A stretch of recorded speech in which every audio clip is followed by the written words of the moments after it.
Je porte en moi la foi d'un monde sans terreur, où l'humain peut respirer loin des bombes, loin des pleurs. Je crois en la douceur des mains qui se tendront, et que la protestation soit le droit qui nous fonde.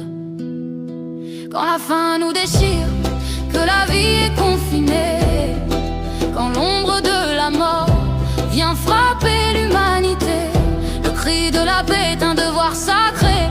Exiger le cessez-le-feu n'est pas un acte hostile, mais l'écho d'un monde heureux. L'appel à la paix est une utopie. Dénoncer les massacres, les horreurs de la guerre ne fait pas de mon cœur un coupable sur terre. Je refuse le blâme, l'opprobre et le mépris pour la flamme de justice qui éclaire mon esprit. Quand la faim nous déchire, que la vie est confinée, quand l'ombre de la mort vient frapper l'humanité, crier paix n'est pas une révolte, est un devoir sacré. Exiger le cessez-le-feu n'est pas un acte hostile, mais l'écho d'un monde heureux.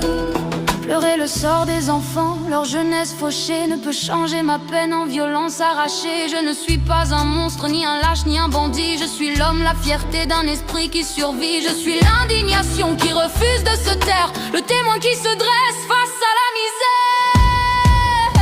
Quand la faim nous déchire, que la vie est confinée, quand l'ombre de la mort vient frapper l'humanité, crier paix n'est pas une révolte, est un devoir sacré. Exiger le cessez-le-feu n'est pas un acte hostile, mais l'écho d'un monde heureux. J'ai une conscience vive et jamais je ne cède. Si tu partages ce rêve, que notre union nous aide. Chantons à l'unisson, que nos voix, leurs vibrations bâtissent un avenir loin des destructions. Que nos chants portent l'espoir, qu'ils brisent les murs de haine, que la justice s'installe, que la paix soit notre reine. Car dans chaque parole, dans ce souffle partagé, réside la force immense d'un monde sage.